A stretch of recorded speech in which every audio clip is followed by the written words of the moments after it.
खबरों का साथ। नमस्कार, मैं हूं मनोज मानस। हमारे स्पेशल बुलेटिन में आपका स्वागत है और सबसे पहले हम बात करेंगे वीरांगना उदा देवी को नमन। केंद्रीय रक्षा मंत्री राजनाथ सिंह और उत्तर प्रदेश के मुख्यमंत्री योगी आदित्यनाथ ने रविवार को लखनऊ में वीरांगना उदा देवी पासी की प्रतिमा का अनावरण किया है। इस दौरान सीएम योगी ने कहा कि हम सभी शहीद वीरांगना उदा देवी की स्मृतियों को नमन करते हैं। भारत की स्वाधीनता के लिए ऐसे वीरों का योगदान यादगार है। शहीद वीरांगना उदा देवी केवल नारियों के लिए ही नहीं बल्कि हर हिंदुस्तानी के लिए एक प्रेरणा है। आपको बता दें कि रक्षा मंत्री राजनाथ सिंह और सीएम योगी ने सेक्टर 19 वृंदावन कॉलोनी पासी चौराहे पर एक समारोह में उदा देवी की प्रतिमा का अनावरण किया। शौर्य, त्याग व बलिदान की प्रतिमूर्ति वीरांगना उदा देवी पासी का रविवार को बलिदान दिवस था। वीरांगना उदा देवी पासी ने 1857 के प्रथम भारतीय स्वाधीनता संग्राम में अपने अदम्य साहस व पराक्रम से 36 अंग्रेज सैनिकों को मौत के घाट उतारकर वीर गति का वर्ण किया था। इस मौके पर उत्तर प्रदेश के उप मुख्यमंत्री ब्रजेश पाठक समेत कई प्रमुख लोग मौजूद रहे। भारत माता की, भारत माता की, भारत माता की। मैंने अध्यक्ष वो भी माननीय रक्षा मंत्री महोदय का सम्मान करने वाले हैं।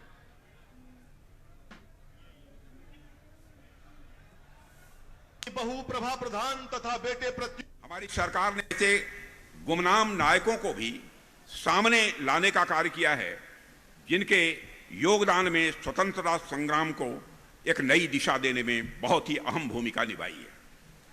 उनके बलिदान और संघर्ष को याद करना और सम्मान देना, मैं मानता हूं कि हमारा और आपका सभी का यह कर्तव्य बनता है मेरे बहने भाइयों। और इसी क्रम में हमारी उत्तर प्रदेश सरकार ने और हमारे यहाँ के यशस्वी लोकप्रिय मुख्यमंत्री माननीय योगी आदित्यनाथ जी ने पासी समाज के वीरों और वीरांगनाओं को पाठ्यक्रम में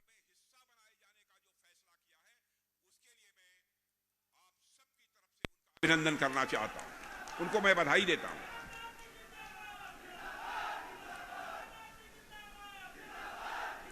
मैं तो कभी कल्पना नहीं कर सकता था कि ऐसा भी कोई मुख्यमंत्री आएगा जो कि समाज के बारे में इस हद तक जाकर सोचेगा।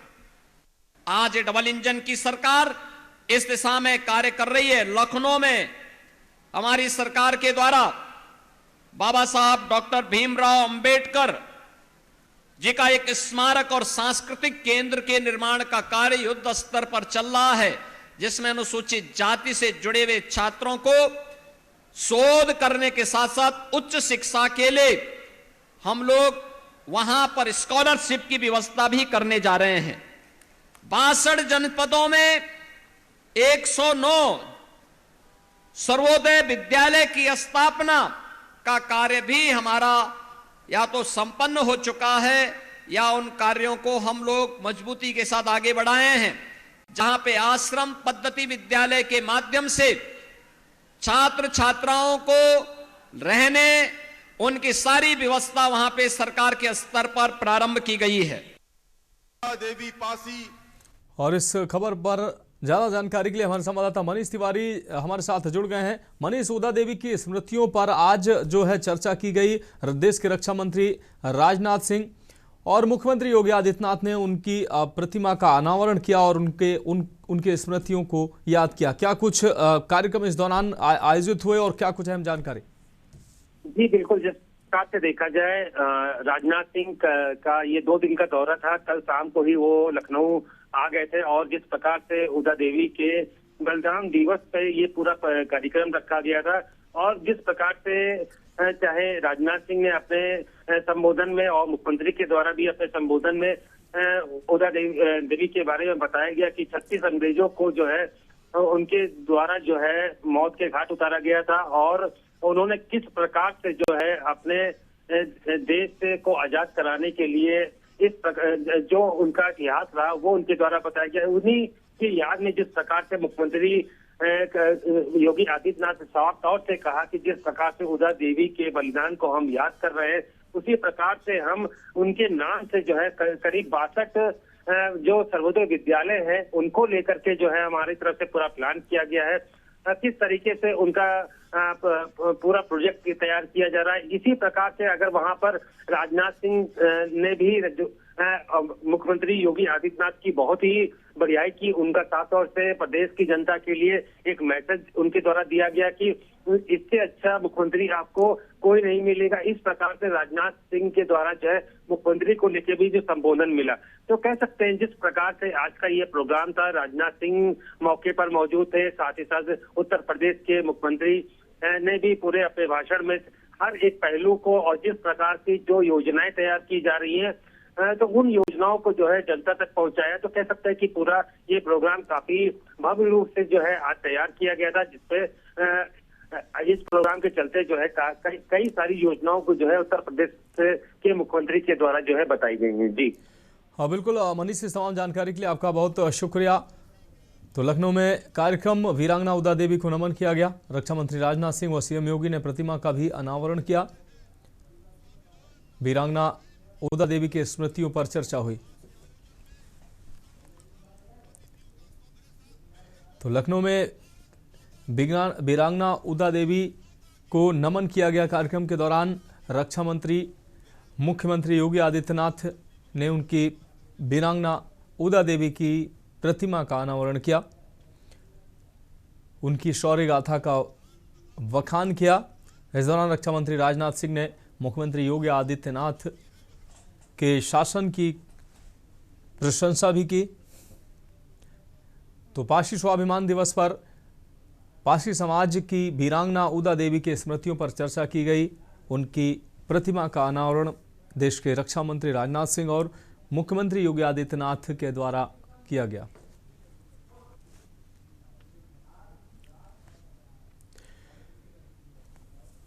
और अब हम बात करेंगे हार, रार और तकरार। मेरा कोई परिवार नहीं, मेरा कोई घर नहीं, ये सब संजय यादव, रमीज और तेजस्वी से पूछिए। पूछने पर चप्पलों से पीटा जाता है। ये पीड़ा भरे शब्द उस बेटी रोहिणी आचार्य के हैं जिन्होंने अपने पिता को अपनी किडनी तक दे दी, फिर भी उन्हें आधी रात को घर छोड़कर जाना पड़ा। आम बोलचाल की भाषा में घर से निकाल दिया गया, ये कह सकते हैं। ऐसा लगता है कि बिहार विधानसभा चुनाव में आरजेडी को मिली करारी हार ने लालू प्रसाद यादव के परिवार को अंदर ही अंदर खोखला कर दिया है। महागठबंधन की बुरी तरह पस्त हालत के एक दिन बाद ही लालू की बेटी रोहिणी आचार्य ने न सिर्फ राजनीति छोड़ने का ऐलान किया, बल्कि परिवार को भी त्याग दिया। परिवार को त्याग देने की बात कहते हुए एक्स पर एक पोस्ट उन्होंने किया। उन्होंने तेजस्वी यादव के करीबी सलाहकार संजय यादव और रमीज नेमत पर सीधा आरोप लगाया। तो रोहिणी आचार्य ने अब भावुक पोस्ट करते हुए लिखा, जिससे उनके जो समर्थक हैं आरजेडी के, वो काफी सदमे में नजर आए और हतप्रत भी नजर आ रहे हैं। तो जिस तरीके से बिहार चुनाव में आरजेडी की करारी हार हुई है, अब हार के बाद परिवार में रार जो है एक बार फिर से देखने को मिल रही है। हालांकि पहले भी ये रार देखने को मिल रही थी। तेज प्रताप यादव को पार्टी से निकाला गया, परिवार से निकाला गया, और चुनाव के दौरान ये रार कहीं ना कहीं छिपाने का प्रयास किया जा रहा था। लेकिन अब जैसे ही चुनाव संपन्न हुए, चुनाव में करारी हार के साथ अब परिवार की रार जो है और तकरार वो फिर से एक बार सामने आ गई। लालू यादव की बेटी रोहिणी आचार्य, जिन्होंने अपने पिता को किडनी दी ताकि उनके पिता की जान बच सके, अब हार के बाद कल उन्होंने मीडिया के सामने आकर जिस तरीके से बयान दिया, उन्होंने कहा कि उनको परिवार से निकाल दिया गया है। तेज प्रताप यादव भी समय समय पर कहते रहे कि जयचंद ने उन्हें परिवार से निकाला है, और कल उन्हीं नामों का जिक्र करते हुए रोहिणी आचार्य ने कहा कि संजय यादव का उन्होंने नाम लिया। इसके अलावा कुछ अन्य लोगों का भी उन्होंने, रमीज का भी उन्होंने नाम लिया। उन्होंने कहा कि इनसे पूछिए, तेजस्वी से पूछिए, इन लोगों ने मुझे घर से निकाला। सवाल पूछने पर, हार की जिम्मेदारी तय करने पर मुझे चप्पलों से पीटा गया, ये बयान उनके द्वारा दिया गया। मेरा कोई परिवार नहीं है। अब ये जाकर के आप संजय, रमीज, तेजस्वी यादव से पूछिए, मेरा कोई परिवार नहीं है।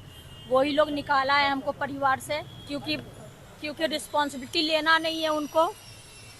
पूरा दुनिया बोल रहा है जो चाणक्य बनेगा, तो चाणक्य से आप सवाल पूछिएगा। जब कार्यकर्ता चाणक्य से सवाल कर रहा है, पूरा देश दुनिया सवाल कर रहा है कि पार्टी का ऐसा हाल क्यों हुआ।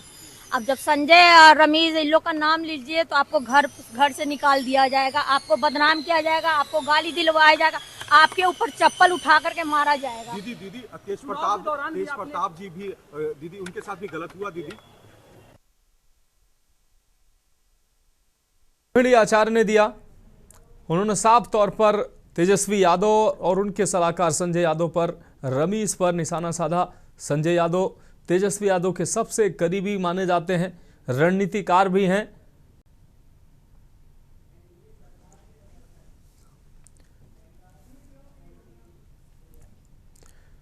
और अब हम बात करेंगे एनडीए सरकार को नैतिक समर्थन।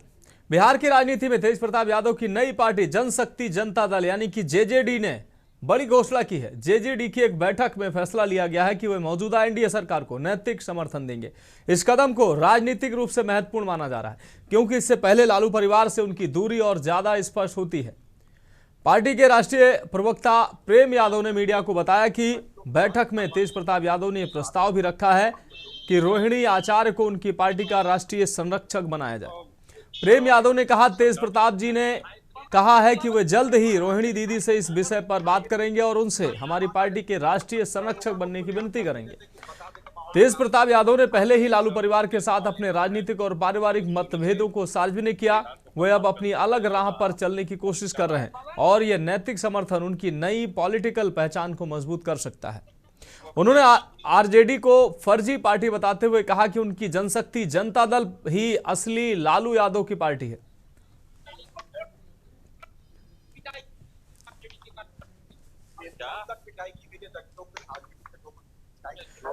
दलितों पर पिटाई किया, किसी को भी पीटा तो उसके ऊपर कार्रवाई, चाहे वो आरटीटी का हो या कहीं कोई। दलितों की बात बार बार की जाती है, बार की बात करते हैं और उसको लोग पीट रहे हैं, तो कार्रवाई होना चाहिए, सरकार को संज्ञान में लेना।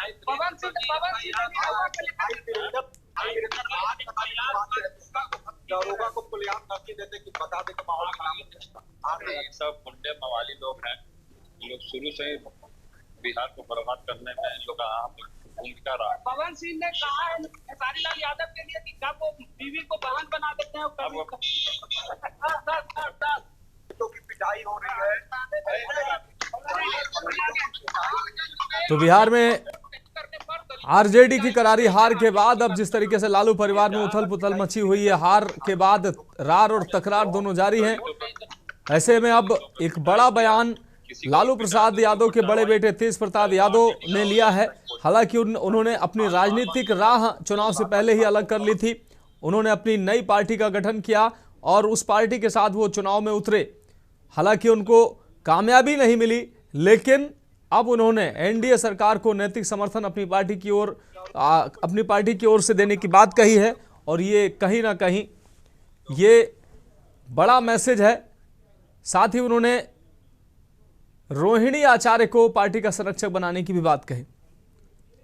तो एनडीए सरकार को नैतिक समर्थन देने की बात तेज प्रताप ने कही है। हालांकि उन्होंने चुनाव के दौरान भी कहा था कि जो पार्टी मुद्दों की बात करेगी वो उसके साथ जाएंगे और जिस तरीके से रवि किशन और अन्य कई भारतीय जनता पार्टी के नेताओं से वो मुलाकात कर रहे थे, तो पहले भी कहा जा सकता था कि सीटें आए या ना आए, लेकिन तेज प्रताप यादव कहीं ना कहीं तेजस्वी के एंटी ही दिखाई देंगे और अब एक बार फिर से उनके बयान ने कहीं ना कहीं उसको स्पष्ट कर दिया है। तेज प्रताप यादव ने बड़ा बयान दिया है कि एनडीए का वो नैतिक समर्थन करेंगे। हालांकि उनको बिहार विधानसभा चुनाव में कोई सीट नहीं मिली है, खुद भी वो चुनाव हार गए हैं, लेकिन कहीं ना कहीं नैतिक समर्थन की बात कहकर वो एक बड़ा मैसेज देने की बात कर रहे हैं। बिहार को बर्बाद करने में इन लोग का भूमिका रहा। पवन सिंह ने कहा खेसारीलाल यादव के लिए कि कब वो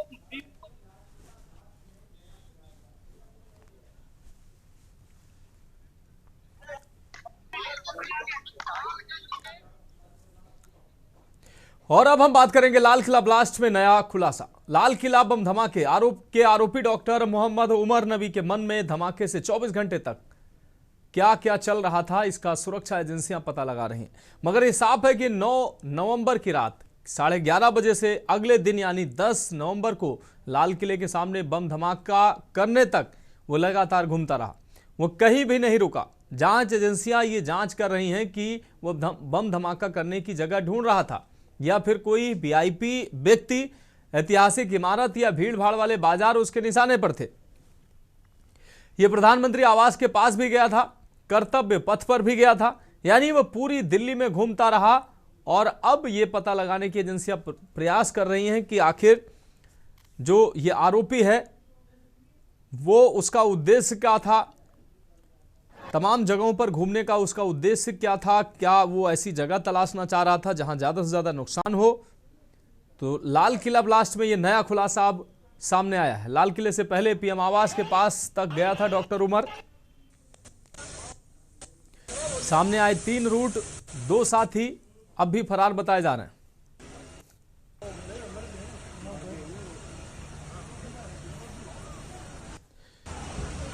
तो लाल किले से पहले पीएम आवास के पास भी गया था डॉक्टर उमर। दिल्ली ब्लास्ट करने से पहले 9 नवंबर 11:30 बजे से अगले दिन 10 नवंबर तक लगातार डॉक्टर उमर चलता रहा और इस दौरान कई जगहों पर उसको देखा गया और ऐसी जगहों पर जा जाके शायद वो सही जगह की तलाश कर रहा था कि ये अंदेशा जता रही सुरक्षा एजेंसियां कि शायद उसके द्वारा ऐसी जगह का चिन्हीकरण किया जा रहा था कि जहां बम फोड़ा जाए, जहां ज्यादा नुकसान हो।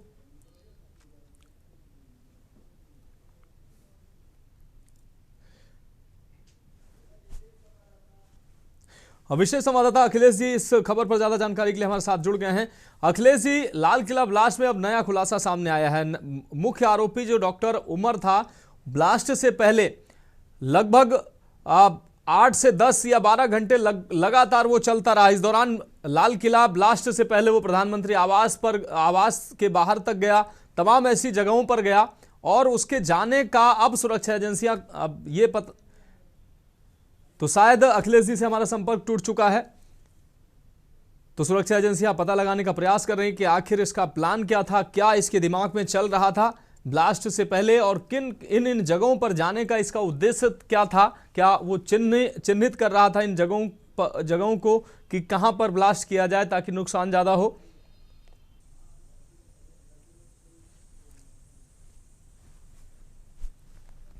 तो लाल किला ब्लास्ट में अब नया खुलासा सामने आया है। डॉक्टर उमर जिसके द्वारा ब्लास्ट किया गया। विशेष संवाददाता अखिलेश जी हमारे साथ एक बार फिर से जुड़ चुके हैं। अखिलेश जी, लाल किले ब्लास्ट में अब नया खुलासा सामने आया है। जो मुख्य आरोपी उमर बताया जा रहा है वो लगातार घटना को अंजाम देने से पहले लगातार वो चल रहा था।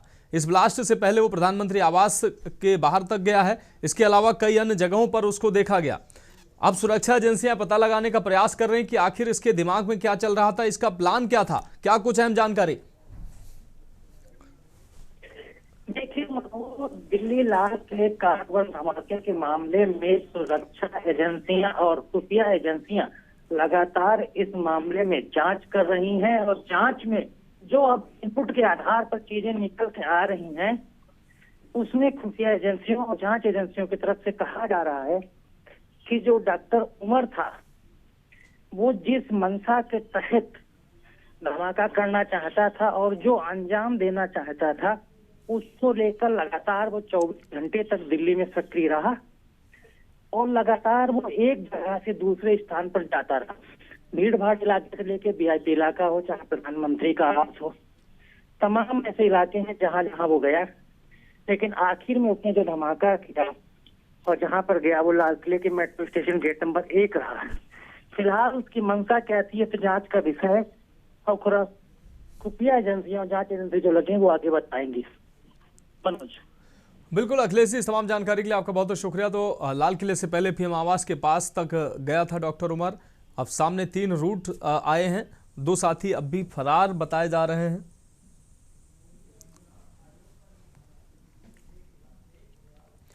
तो फिलहाल हमारे स्पेशल बुलेटिन में वक्त एक ब्रेक का। ब्रेक के बाद हम बात करेंगे मोदी और चुनाव आयोग पर निशाना।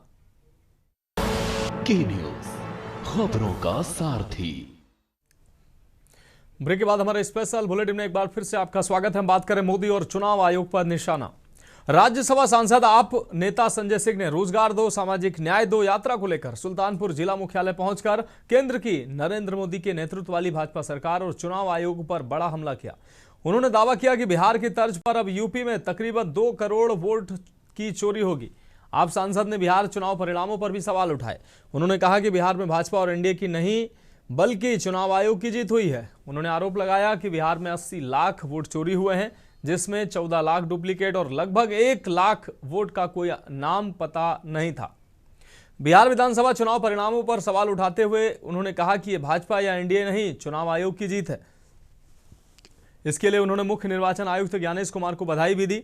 आपको बता दें कि सांसद ने अयोध्या से प्रयागराज तक यात्रा का आयोजन किया है। तो अब करारी हार के बाद अब विपक्ष इस बार ईवीएम के बजाय एसआईआर और चुनाव आयोग पर निशाना साध रहा है। सर्वेश कुमार हमारे संवाददाता सुल्तानपुर से हमारे साथ जुड़ गए हैं।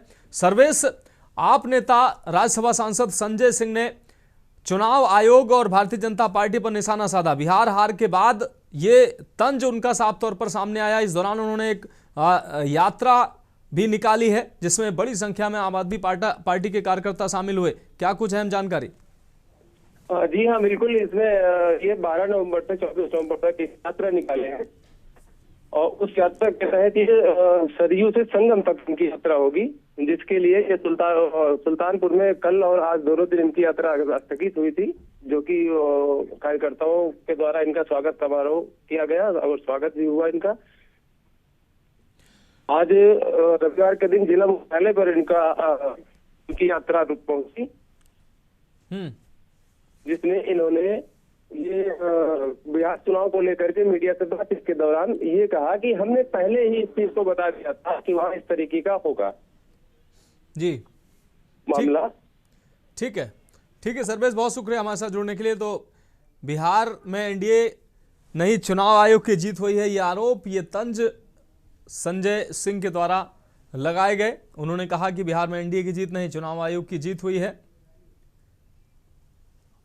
तो एनडीए और भाजपा की जीत पर अब तंज कसते नजर आए संजय सिंह।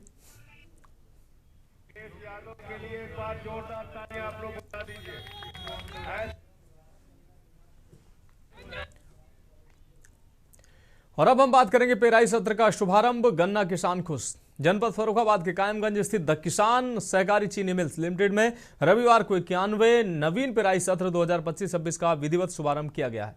मिल के सभापति एवं जिलाधिकारी आशुतोष कुमार द्विवेदी ने अपर जिलाधिकारी न्यायिक दिनेश कुमार और उप सभापति श्रावण कुमार उर्फ जय कुमार गंगवार के साथ संयुक्त रूप से हवन पूजन कर सत्र का आगाज किया है। शुभारंभ समारोह में प्रधान प्रबंधक शादाब असलम सहित अन्य अधिकारी और शासन द्वारा नामित डायरेक्टर अमरदीप दीक्षित भी उपस्थित रहे। सत्र के शुभारंभ के बाद जिलाधिकारी आशुतोष कुमार द्विवेदी ने तौल गेटों का फीता काटकर गन्ने की तौल प्रक्रिया का उद्घाटन किया।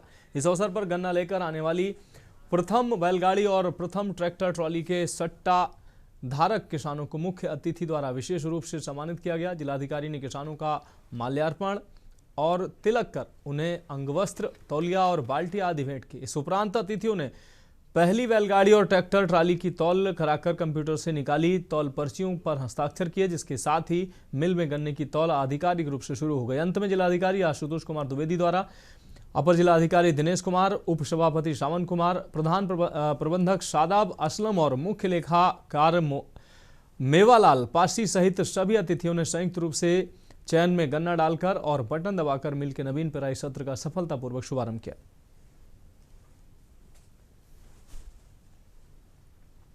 बस परंपरागत ढंग से यहाँ के कृषक लोगों के लिए एक जो सहूलियत मिली है वो उसका उद्घाटन हुआ है, ताकि अब उसका चीनी निर्माण में काम हो, जो अन्य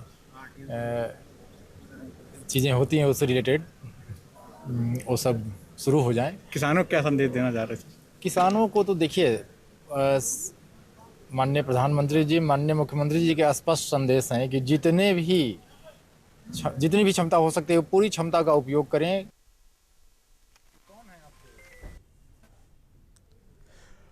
सतीश गुप्ता हमारे संवाददाता अधिक जानकारी के लिए हमारे साथ जुड़ गए हैं। सतीश, पेराई सत्र का शुभारंभ हो गया है, जिससे किसानों के चेहरे पर खुशी देखने को मिल रही है। 91वें पेराई सत्र का ये भव्य शुभारंभ हुआ, क्या कुछ अहम जानकारी? जो है 91 पेराई सत्र चीनी मिल के 91वें पेराई सत्र का शुभारंभ हुआ है और आज से ही गन्ना लेना शुरू कर दिया गया है चीनी मिल में। ये गन्ना बाहुल्य क्षेत्र है, कायमगंज क्षेत्र जो है, और यहाँ आज किसानों भारी संख्या में किसान अपने सट्टाधारक किसान आए। आज पहली बैलगाड़ी और पहले ट्रैक्टर लेने वालों का बड़ा सम्मान किया गया डीएम द्वारा, डीएम आशुतोष कुमार द्विवेदी द्वारा, और किसानों में बड़ा उत्साह दिखाई पड़ा कि अब चीनी मिल इस बार तुरंत शुरू हो गया है। और इस बार गन्ने का रेट बढ़ने से, सरकार द्वारा जो गन्ने का रेट बढ़ाया गया है, इससे किसान काफी उत्साहित हैं और वो भूल प्रशंसा कर रहे हैं प्रदेश सरकार की कि इस बार गन्ने का रेट काफी बढ़ा दिया गया है और अच्छा गन्ना मिलने की संभावना है चीनी मिल को। हाँ बिल्कुल सतीश, इस तमाम जानकारी के लिए आपका बहुत शुक्रिया। तो कायमगंज सहकारी जो चीनी मिल है उसमें पेराई सत्र का शुभारंभ हो चुका है। गन्ना किसान अब खुश नजर आ रहे हैं क्योंकि इस बार सरकार ने गन्ना कीमतों में भी वृद्धि की है। तो फिलहाल हमारे स्पेशल बुलेटिन में अभी के लिए मेरे साथ इतना ही। मुझे दीजिए इजाजत और आप देखते रहिए के न्यूज इंडिया। आप देख रहे हैं के न्यूज, खबरों का सारथी।